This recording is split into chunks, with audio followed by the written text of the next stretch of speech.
Alors, les matheux, ils ont dans leur attirail un machin qui s'appelle la théorie des nombres, hein, dans lequel ils ont intégré ce qu'ils croient savoir de la mathématique fondamentale. Et à l'intérieur de la théorie des nombres, il y a une suite de nombres très connue qui s'appelle la suite de Fibonacci.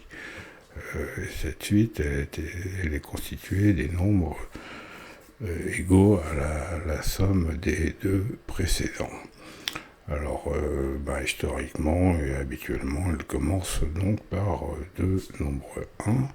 Et deux nombres 1, en mathématiques fondamentales, c'est 2 points. Et 2 points, c'est un nombre 2. C'est-à-dire que la suite de Fibonacci, elle commence par notre amie Lucie, hein, qui nous regarde de l'intérieur avec ses deux yeux et qui nous fait croire donc la suite de Fibonacci, elle commence par deux nombres 1. Alors c'est une attitude hypocrite, hein, c'est l'hypocrisie, c'est la caractéristique de nos trois serpents. Et la remarque, l'habitude de l'hypocrisie, c'est le 2 qui se fait passer pour un 0, hein, le 2 qui se fait passer pour un 0, c'est-à-dire que le serpent qui prend la place de la passivité divine, c'est l'hypocrisie. Le développement de cette suite, hein, il repose sur deux opérateurs en maths qui sont d'abord l'addition, ce qu'ils appellent l'addition, qui est soi-disant une opération commutative, c'est-à-dire que si on inverse les termes, on obtient le même résultat. Et l'équation, qui est donc quelque chose de tout à fait hypocrite, hein, l'équation mathématique fondamentale, ça n'existe pas, ça veut strictement rien dire. Vous avez pu constater comme moi que rien que le nombre 6, c'est pas, il y en a deux différents, donc un nombre en mathématiques fondamentales, c'est pas uniquement une valeur numérique, c'est aussi une forme. Et donc les maths, hein, c'est l'arithmétique, l'algèbre, tout ça, c'est la science des valeurs numériques. Ça a une utilité certaine, hein, mais c'est une science de la Terre et non pas une science spirituelle, une science de l'air. C'est une science de la Terre qui, quand elle est associée aux sciences physiques, devient une science de la Terre et du feu. Alors, avec l'équation et l'addition, on a deux opérations parfaitement hypocrites. Alors, cette suite, on peut aussi la faire commencer par le 0. C'est aussi, ils ont choisi de faire commencer par le 0 en disant que le premier, enfin le zéroième nombre de Fibonacci, c'est 0, et le premier, c'est le 1 qui le suit. Et donc à partir de ça, on développe la suite de Fibonacci. 1 plus 1 égale 2, 1 plus 2 égale 3, 2 plus 3 égale 5, etc. Alors ensuite, on remarque énormément de choses. Hein. On remarque notamment que le rapport d'un nombre par le nombre précédent, ça tend vers le nombre phi, le nombre d'or. Et inversement, si on divise le précédent par le suivant, on obtient le rapport 1 sur phi, qui est donc aussi un nombre d'or. Et la relation entre 1 sur phi et phi, c'est que 1 sur phi plus 1 donne phi. Phi, c'est le nombre de la vie, hein, comme plein de gens l'ont remarqué. Ils ont fait des vidéos de toutes sortes. Ils ont trouvé le nombre d'or un peu partout, même dans l'ADN, dans la nature, dans la physique quantique même. Donc on constate que phi, c'est le nombre de la vie, et 1 sur phi aussi. Voilà, alors ici nous avons les nombres de la suite de Fibonacci, et ensuite tout se passe comme si Avant le 0, ben, il n'y avait rien. Tout se passe comme ça et on retrouve ceci aussi sur le triangle de Pascal, dans lequel est inclus la suite de Fibonacci, le triangle de Pascal qui est un objet mathématique important et qui constitue une photographie du développement du logos. Alors donc, l'équation fondamentale de cette suite, c'est 0 plus 0 égale 1, et l'équation suivante, c'est l'hypocrisie. L'hypocrisie qui est donc un principe mathématique qui consiste à faire passer le mensonge pour la vérité, sans passer la vérité pour ce qu'elle n'est pas. Alors donc on a le développement de cette suite, et dans la vérité, bien sûr, ce qui est avant le 0, c'est le 1. Alors, pas de mystère pour le démarrage de cette suite de nombres. Commence bien sûr par le 1 créateur qui est le Père, suivi du médiateur par l'addition divine, l'opération du compas, le phi originel, et ensuite donc l'addition christique qui génère le Saint-Esprit. La Sainte Trinité, c'est la vérité. Et ensuite, le développement du Saint-Esprit constitue le développement de l'ensemble des nombres. On peut voir ça partout ici sur la suite de Fibonacci, sur la suite de Pascal. Dès qu'on étudie les nombres, on ne fait que développer le Saint-Esprit en partenariat avec le Christ. Alors il y a une chose qu'on peut remarquer sur cette suite de Fibonacci, c'est qu'il y a deux nombres impairs pour un nombre pair, donc il paraît logique de les regrouper en trinômes. Alors au départ, on a donc le premier trinôme, le trinôme créateur, et ensuite on peut remarquer qu'on a des trinômes qui ont des nombres qui ont des propriétés mathématiques intéressantes. Et en particulier, on constate que une analogie entre le premier trinôme 1, 2, 3 et le troisième, le 21, 34, 55, puisque le 21, le 55 et le 3 sont les seuls nombres triangulaires de la suite de Fibonacci. Ça a été démontré par un Chinois, je crois.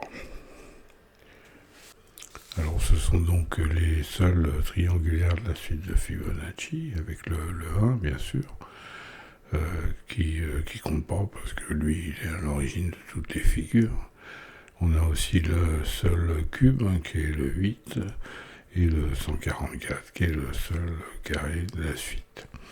Alors ce qui est intéressant dans le trinôme 21, 34, 55, au niveau des deux nombres 21 et 55, c'est que ce sont tous les deux des nombres triangulaires de nombres eux-mêmes triangulaires.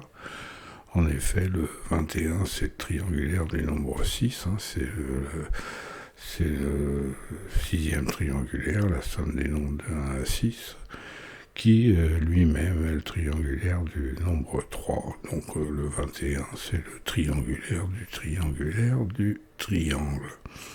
Le 55, lui, c'est le triangulaire du nombre 10, c'est-à-dire de la tétractys. Et c'est donc le triangulaire du carré. Une observation intéressante dans cette disposition trinomiale de la suite de Fibonacci, c'est que chaque trinôme est égal à 4 fois le précédent plus celui d'encore avant. Vous prenez le 5, 8, 13 par exemple, ou n'importe lequel. Le 5 c'est 4 fois le 1 plus le 1, le 8 c'est 4 fois le 2 plus le 0, le 13 c'est 4 fois le 3 plus le 1. Et donc ça fait apparaître une suite de nombres sous-jacents qui sont le 1, le 4, le 17, le 72, etc. Alors là, je vous ai représenté le 17, hein, donc le 17 avec le 4. Et donc on voit bien que ce 1 au départ, c'est le 1 de la création originelle, hein, puisque le 1, 2, 3 c'est l'hexagone. Et le 17, c'est le Christ donc accompli dans le royaume des cieux, qui est représenté par le trinôme 21, 34, 55. Les deux nombres qui viennent ensuite, 89 et 144, sont le nombre de l'oméga, le Christ accompli, et 144, Dieu.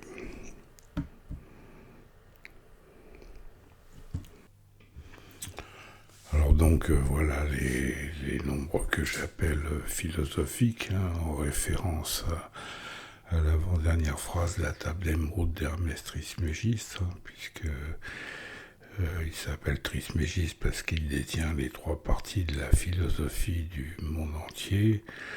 Là, on a à gauche le commencement, hein, les deux alphas, et à droite les deux omégas.